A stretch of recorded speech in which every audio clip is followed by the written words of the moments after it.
Hey guys, welcome back to the Bodhi Tree. This is the part 2 of averages. So let's directly look at the question. The average monthly rainfall for a year in Guntur district is 2.7 inches. That means sum of rainfall upon 12 is given to be 2.7 inches. Alright, so the annual rainfall will be, that is the sum will be nothing but 2.7 into 12. Let's not calculate this. Let's see what is being asked. The average for the first 7 months is 1.1 inches less than the annual average. Alright, the average monthly rainfall. Okay, so annual average. So the average for the first 7 months is 1.1 inches less than the annual average. So this is the annual average, annual as in yearly, right? So basically for the first 7 months, the average is sum for the first 7 months is nothing but 2.7 minus 1.1, which we get as 1.6. So this is the sum for 12 months.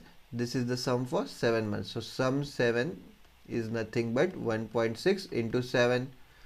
If the total rainfall for the next 4 months is 20.8 inches, then the rainfall in the last month will be. Alright, simple question, right? Straightforward.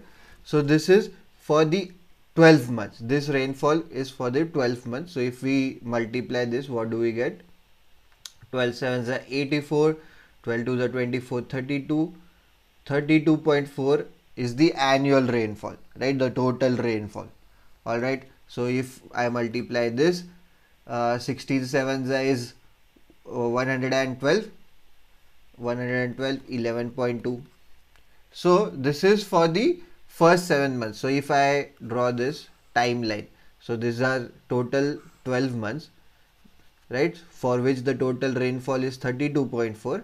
This is first 7 months for which 11.2. That means for these 5 months we'll get 32.4 minus 11.2, which is nothing but 21.2. This is the rainfall for the next 5 months, but they have said in the question itself for the next 4 months the total rainfall is 20.8 inches, right? So if I subtract 20.8 from 21.2, I'll be left with 0.4, which will be the rainfall in the last month, right? Simple question, right? If we come back to the timeline, this is for 7 months, then they have said for the next 4 months the total is nothing but 20.8. so this is for next 4 months, this is 4 months, right? This is 20.8, and this is complete whole timeline is for 12 months. So what are we left with? Only 1 month. We are left with 1 month. So this total is nothing but how much? 32, right? So if I subtract 32 from 32.4, I'll get for the last month, that is 0.4. Right? Simple question. I hope you have understood. There's nothing confusing as such, but you have to go step by step, right? You can't directly jump in between. You have to go step by step, understand what is given and what is being asked. You'll be able to get the right answer, not that tough. Let's look at next question. Let us look at the next question. The average marks of Akash decreased by 1 when he replaced the subject in which he has scored 40 marks by the other two subjects in which he has scored 23 and 25 marks respectively. Alright, so the first statement itself is confusing. Let's read again. The average marks of Akash decreased by 1. So let's assume that the sum of total marks of Akash upon number of subjects is some average. So now they are saying when he replaced the subject in which he has scored 40 marks. So 40 marks he is replacing with some other two subjects. That means from sum, if we subtract 40, right, we are getting rid of this subject and adding these two subjects plus 23 plus 25, but we got rid of one subject and we have added two subjects. That means we have now n plus 1 subjects. His average decreased by 1. So the new average now has decreased by 1. This is the original average. Alright. So now we have sum minus 40 plus 23 plus 25 plus 48. That means this is plus 8. 48 minus 40 upon n plus 1 is nothing but a minus 1. This is condition 1. Suppose this is 2. Alright.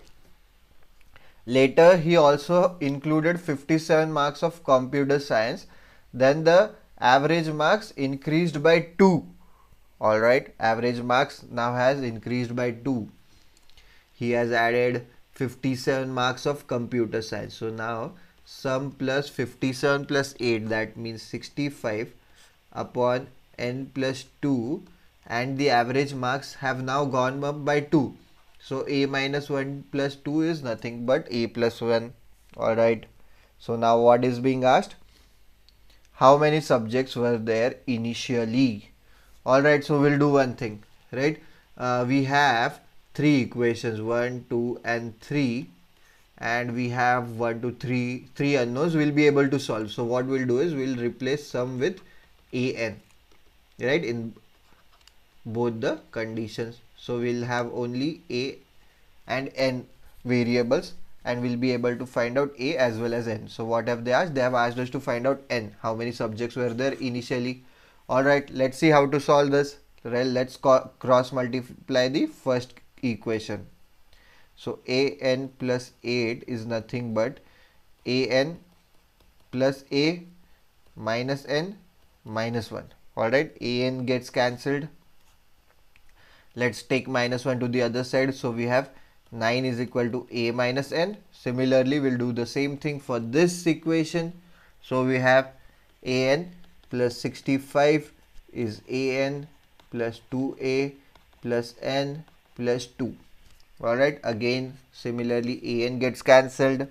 So we have 2a plus n is equal to 63 is equal to 2a plus n 63. So straightforward, right? Two equations, two unknown linear equations.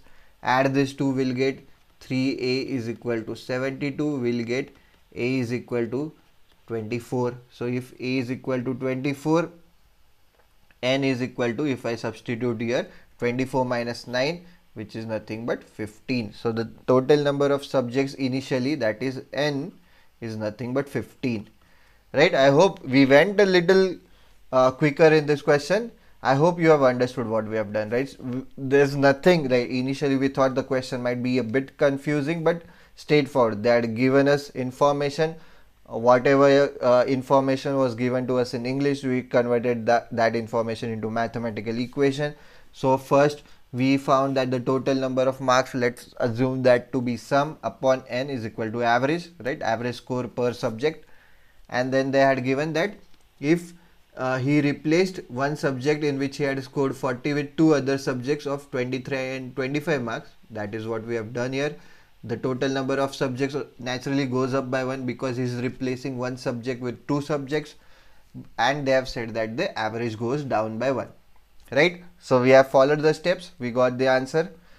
Not that difficult, but tougher than the previous questions, right? So like always, if you have any doubts, feel free to ask them in the comment section below. Don't forget to follow us on the Telegram channel where we keep posting such questions. We have a healthy discussion with the students there, right? And also don't forget to like, share and comment on this video and subscribe to the channel.